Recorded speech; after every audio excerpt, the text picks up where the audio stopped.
Bonjour, je me présente, c'est Benchlif Rachida, étudiante en Master 1 didactique français. Dans cette vidéo, je vais vous présenter les troubles phonologiques et pathologies du langage. Les troubles phonologiques et pathologies du langage. Cette présentation explore les troubles phonologiques et les pathologies du langage. Nous aborderons les défis de communication, l'impact sur le développement et les approches modernes de diagnostic et de traitement. Comprendre ces enjeux est crucial pour un accompagnement adapté. Définition des troubles phonologiques. D'abord, on commence par la classification de ces troubles. Les troubles phonologiques regroupent diverses difficultés du langage. Il affecte la production et la perception des sons. Ensuite, les origines de ces troubles. Ces troubles peuvent avoir une origine neurologique ou développementale.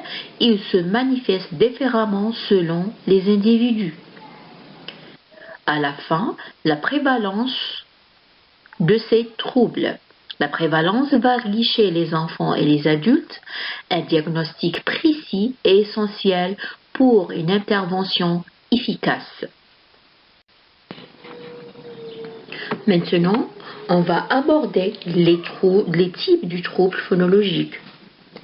On a la dyslalie, trouble de prononciation affectant la clarté de l'élocution, souvent liée à des difficultés articulatoires.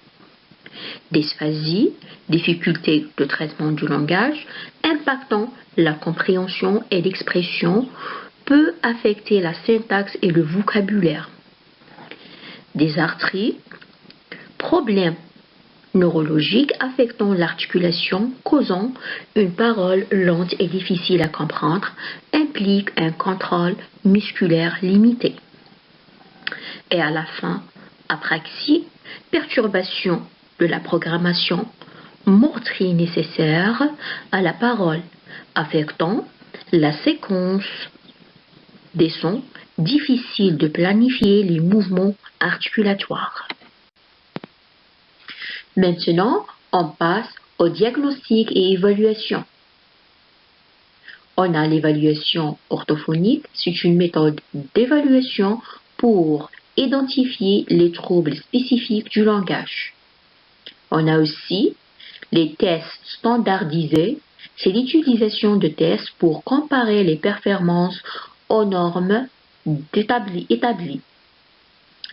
Observation clinique, c'est l'observation du comportement langagier dans des situations variées, et l'analyse acoustique, c'est l'outil d'analyse pour étudier les caractéristiques des sons produits.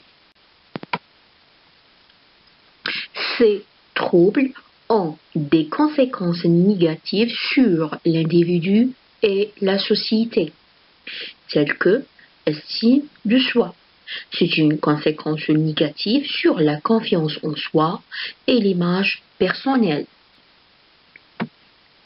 L'intégration scolaire, difficultés d'apprentissage et interaction avec les pairs.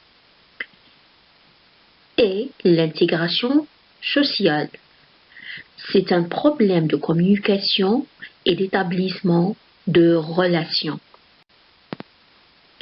Pour affronter ces difficultés, on doit suivre des approches thérapeutiques telles que l'orthophonie, c'est une rééducation du langage par des exercices spécifiques et adaptés.